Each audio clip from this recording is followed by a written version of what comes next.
Item ಯಾವುದೇ ಇರಲಿ try ಮಾಡಿ ಆಚಿ ಚಿಕನ್ ಮಸಾಲಾ. ಆಚಿ ಚಿಕನ್ ಮಸಾಲಾ. ಫಿಲಮ್ ಚೇಂಬರ್ ಏನಾದ್ರು ಯೂಸಿಗೆ ಬರುತ್ತೆ ಅಂತ ಅನ್ಸಿದ್ಯಾ ನಿಮಗೆ? ಏನಾದ್ರು ಸಮಸ್ಯೆಗಳಿದ್ರೆ ಅಲ್ಲಿ ಹೋದ್ರೆ ಪರಿಹಾರ ಸಿಗುತ್ತೆ ಅನ್ನೋದೇನಾದ್ರು ಅನ್ಸುತ್ತಾ ನಿಮ್ಗಳಿಗೆ ಅಂತ ಹೇಳಿ? ಇಲ್ಲ ಮೇಡಮ್, ಏನಾಗಲ್ಲ ಅಲ್ಲಿ ಹೋಗಿದ್ರೆ. Waste of time, waste of energy. ಈಗ ಪ್ರೊಡ್ಯೂಸರ್ ಅಸೋಸಿಯೇಷನ್ ನಾವೇ ಒಂದು ಕನಿಸಮ್ ಅಂತ 2024 ಒಂದು ಇವೆಂಟ್ ಮಾಡಬೇಕಂತ ಎಲ್ಲ ಮಾಡೋದು, ನಮ್ಮಿಂದ ದುಡ್ಡೆಲ್ಲ ಖರ್ಚು ಮಾಡಿಸಿದ್ರು. ನಾವು ರೆಡಿ ಮಾಡಿ ಎಲ್ಲ ಮಾಡಿದ್ವಿ. ಎಲೆಕ್ಷನ್ಸ್ ಆಗಿದ್ಮೇಲೆ ಮಾಡೋಣ ಅಂದರೆ MP ಎಲೆಕ್ಷನ್ಸ್ ಆಗಿದ್ಮೇಲೆ ಓಕೆ ಅಂತ ಅದಕ್ಕೆ ಇದು ಮಾಡಿದ್ವಿ. ಪುಷ್ ಮಾಡ್ಕೊಂಡು ಬಂದಾಗ ಮಿಸ್ಟರ್ ಎ ಗಣೇಶ್ ಅನ್ನೋರು ಇದೇ ನೋಡಿ ನಾವು ಹೇಳ್ತೀವಿ ಗೊತ್ತಾ, ಆಚೆಯವರು ಹಿಂಗೆ ಹೇಳಿದರು ಯಾರ ಬಗ್ಗೆ, ಅಲ್ಲು ಅರ್ಜುನ್ ಬಗ್ಗೆ ಎಲ್ಲ ಅಂತೇಳಿ. ಇದೇ ಎ ಗಣೇಶ್ ಪ್ರವೀಣ್ ಕುಮಾರ್, DK ರಾಮಕೃಷ್ಣ, ಏನು ನಾವಾಗ producer association secretary and EC member ಇದ್ರು ಇವರು. ಹೈದರಾಬಾದ್ ಬಂದರು ನಮ್ಮ ಇವೆಂಟ್ಗೆ. ನೋಡ್ಬೇಕಂದ್ರೆ ನಾವು ಫ್ಲೈಟ್ ಟಿಕೆಟ್ ಕೊಟ್ಟು ರೂಮ್ ಕೊಟ್ವಿ, ಅಲ್ಲಿ ನೋಡ್ಕೊಂಡು ಹೋಗಿ. You are a guest, not a main person to me. ಅಲ್ಲಿ ಬಂದಾಗ ಇಲ್ಲಿ ಬೆಂಗಳೂರು ಬಂದು ಆ ಡಬ್ಬ ಇವೆಂಟ್ ನಮ್ಮವ್ರು ನಮಗೆ ಟೀಕೆ ಮಾಡ್ತಾರೆ, ಬೇರೆ ಯಾರೂ ಬೇಕಾಗಿಲ್ಲ ನಿಮಗೆ. ದುಶ್ಮನ್ ಕಾಯ ಬಗಲ್ ಮೇ ಅಂತ ಹೇಳ್ತೀವಲ್ಲ, ಅದೇ ನಮ್ಮ ದುಡ್ಡು ಕೊಟ್ಟಿರೋ ಫ್ಲೈಟ್ ಟಿಕೆಟ್ ರೂಮೆಲ್ಲ ಕೊಟ್ಟು ಈ ಮಾತುಗಳು ಎಲ್ಲಿ ಮಾತಾಡ್ತಾರೆ ಅವರು. ಅವ್ರ ಇವೆಂಟ್ ಸರಿ ಇಲ್ಲ, ಡಬ್ಬ ಇವೆಂಟ್. ಓಕೆ, ನಮ್ಮ ಡಬ್ಬ ಇವೆಂಟಲ್ಲೇ ಎಲ್ಲರೂ ಬಂದರು, ಡೋ ಸ್ಟಾರ್ಸು ಇನ್ಕ್ಲೂಡಿಂಗ್ ನಮ್ಮ ಕನ್ನಡದಿಂದ ರಕ್ಷಿತ್ ಶೆಟ್ಟಿನೂ ಇದರಲ್ಲಿ, ರುಕ್ಮಣಿ ವಸಂತನೂ ಇದ್ದರು. ನಾವು ಅಲ್ಲಿಂದ ಬಂದಮೇಲೆ ನಮ್ಮ ಕಮಿಷನ್ ಬೇಡಿಕೆ ಇಟ್ಟರು, ನಮ್ಗೆ ಇಷ್ಟು % ಕಮಿಷನ್ ಕೊಟ್ಟು ಎ ಗಣೇಶು ನಿಮ್ಮ ಇವೆಂಟಿಗೆ ನಾವು ಫುಲ್ ಇದು ಮಾಡ್ತೀವಿ ಅದು ಮಾಡ್ತೀವಿ ಅಂತ. ನಾನು ಯಾಕೆ ಕೊಡಲಿಕ್ಕೆ, ನಾವು ಕೊಡಲ್ಲ ಅಂದಾಗ ಬ್ಯಾಡ್ಮಿಂಟನ್ ಲೀಗಲ್ಲ ಅದೇ ಥರ ಲಿಖಿತವಾಗಿ ನಾವು ಅವಾಗಿನಿದ್ದ ಪ್ರೆಸಿಡೆಂಟ್ ಮಿಸ್ಟರ್ ಉಮೇಶ್ ಬನ್ಕರ್ ಅವ್ರಿಗೆ ಕೊಟ್ಟಿದ್ದೀವಿ. ನಾವು ಲೆಟರ್ ಬರೆದು ಕೊಟ್ಟಿದ್ದೀವಿ, ನನಗೇನು ಭಯ ಇಲ್ಲ.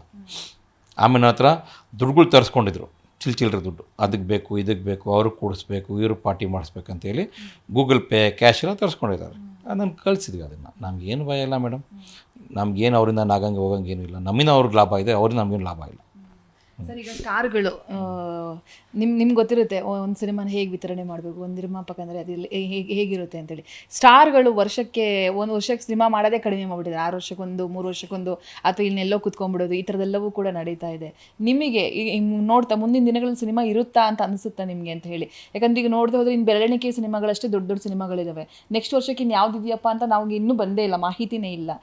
ಏನಾಗಬಹುದು ಅಂತೇಳಿ ಸ್ಟಾರ್ಗಳೆಲ್ಲ ಹೀಗೆ ಮೌನಕ್ಷರಣ ಆದರೆ ಅಯ್ಯೋ ಒಂದು ನೋಡೋಣ ಬಿಡು, ಮಾಡೋಣ ಬಿಡು ಅಂತ ಇರೋರೇ ಅಲ್ಪ ಸ್ವಲ್ಪ ಸ್ಟಾರ್ಗಳು ನಮ್ಮ ಕನ್ನಡ ಸಿನಿಮಾ ಇಂಡಸ್ಟ್ರಿಯಲ್ಲಿ. ಆ ವರ್ಷ ಕನ್ನಡ ಇಂಡಸ್ಟ್ರಿ ಡಿಲೀಟ್ ಮಾಡಿ ಅಷ್ಟೇ. ಆ ವರ್ಷ ಕನ್ನಡ ಪಿಕ್ಚರ್ಸ್ ಯಾವುದಿರಲ್ಲ, ಯಾಕಂದರೆ ಫೈಟಲ್ಲಿ ಇರೋಲ್ಲ ನಿಮಗೇನು. ಇವಾಗ ಒಂದು ದೊಡ್ಡ ಸಿನಿಮಾ ಬಂದರೆ ಫೈಟು. ಹೋದ ವರ್ಷ ನೋಡಿ ಡಿಸೆಂಬರ್ 3 ಪಿಕ್ಚರ್ ಬಂತು ಒಂದೇ ಸರ್ತಿ, ಡೆವಿಲ್ಲು, ಮಾರ್ಕ್ 45. ಅದು ಒಂಥರ ಡಿಸೆಂಬರ್ ಕಂಪ್ಲೀಟ್ ಹಬ್ಬ ಥರ ಇತ್ತು. ಅದಕ್ಕೆ ಮುಂಚೆ ನೋಡಿ ಯಾವುದೋ ಅಷ್ಟು ದೊಡ್ಡ ಪಿಕ್ಚರ್ಸ್ ಇದ್ದಿಲ್ಲ ನಿಮಗೆ. ಸರ್, ಇದು ಫಿಲಮ್ ಫೇರ್ ಅವಾರ್ಡ್ ಫಂಕ್ಷನ್ ಮಾಡ್ತಿರಲ್ಲ, ಇದರಿಂದ ನಿಮಗೆ ಲಾಭ ಆಗುತ್ತಾ ಅಥವಾ ನಷ್ಟ ಆಗುತ್ತಾ? ನಿಮ್ಮ ಕೈಯಿಂದ ಏನಾದರೂ ಹೋಗುತ್ತಾ, ಹೇಗೆ ಅಂತ ಹೇಳಿ? ಮೇಡಮ್, ನಷ್ಟ ಆಗಿದ್ದರೆ 1 ವರ್ಷಕ್ಕೆ ಬಿಟ್ಬಿಡ್ತಾ ಇದ್ವಿ ನಾವು. ಯಾಕೆ ನನಗೇನು ಫ್ರೀ ದುಡ್ಡು ಎಲ್ಲೂ ಬರಲ್ಲ ಮೇಡಮ್, ನಾವು ರೈಸ್ ಮಾಡೋದೆಲ್ಲ.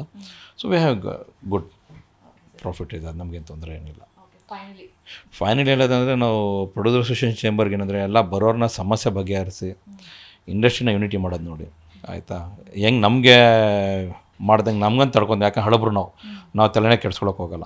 ಈಗಿರೋ ಸಮಸ್ಯೆ ಏನಂದರೆ ಎಲ್ರಿಗೂ ಸ್ಯಾಟಲೈಟ್ ಸೇಲ್ ಆಗ್ತಿದೆ, ಡಿಜಿಟಲ್. ನೀವು ಕೂತ್ಕೊಂಡು ಸ್ಯಾಟಲೈಟ್ ವಾಚ್ ಆಚೆ ನೋಡಿ, ತೆಲುಗು ತಮಿಳಲ್ಲೆಲ್ಲ ಹೆಂಗೆ ಮಾಡ್ತಾರೆ, ಒಂದೇ ವಾರ್ನಿಂಗ್ ಒಂದೇ ಸತಿ ಮಾಡಿದ್ರು. ತಮಿಳಲ್ಲಿ ಆರ್ಟಿಸ್ಟ್ಗೆ ಹೋಗ್ಬೇಡ ಅಂತ ಒಂದು ವಾರ್ನಿಂಗ್ ಕೊಟ್ಟರು ಸ್ಟಾರ್ಸನ್ನು, ಚಾನಲ್ಸ್ ಹೊರಗೆ ಕೂತ್ಕೊಂಡ್ರು ಪ್ರೊಡ್ಯೂಸರ್ ಚೇಂಬರಲ್ಲಿ. ಇಲ್ಲ ನಾವು ಏನೋ ಒಂದು ರೇಟಿಗೆ ಇದು ಮಾಡ್ತೀವಿ ಅಂತೇಳಿ. ನಮ್ಮಲ್ಲಿ ಯಾಕೆ ಸರ್ ಒಗ್ಗಟ್ಟಿಲ್ಲ? ಒಬ್ರು ಕಂಡ್ರೆ ಒಬ್ರಿಗೆ ಜೆಲಸ್ಸು, ಇಂಥವು ಯಾಕೆ? ಬೇರೆ ಬೇರೆ ಭಾಷೆಗಳ ಗಮನಿಸ್ತೀವಿ, ಒಂದು ಸಿನಿಮಾ ರಿಲೀಸ್ ಆಗ್ತು ಅಂದರೆ ಅಟ್ಲೀಸ್ಟ್ ಅವ್ರು ಪೋಸ್ಟ್ಗಳು ಹಾಕೋತಾರೆ, ಈ ಸಿನಿಮಾ ನೋಡಿ ಅವ್ರಿಗೆ ಬೆಂಬಲಿಸಿ ಸಪೋರ್ಟ್ ಮಾಡಿ ಅವ್ರ ಜೊತೆ ನಿಂತ್ಕೊಳ್ಳಿ ಅಂತ. ಬಟ್ ನಮ್ಮಲ್ಲಿ ಆ ಥರದ್ದು ಏನೂ ಇಲ್ಲ.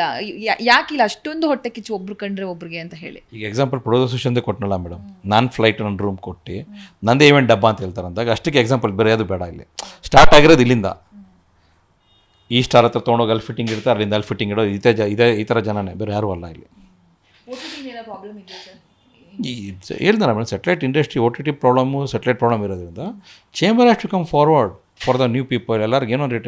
ಈಗ ನೋಡಿ ತಮಿಳ್ನಾಡು ಅಲ್ಲಿ ಕಳ್ಸಲ್ಲ ಆರ್ಟಿಸ್ಟ್ನ, ಹೋಗಂಗಿಲ್ಲ ಅಂತ ಹೇಳಿದ ತಕ್ಷಣ ಆ ಹೋಲ್ಡ್ ಇಟ್ಕೊಂಡಿದ್ದಾರೆ ಅವರು.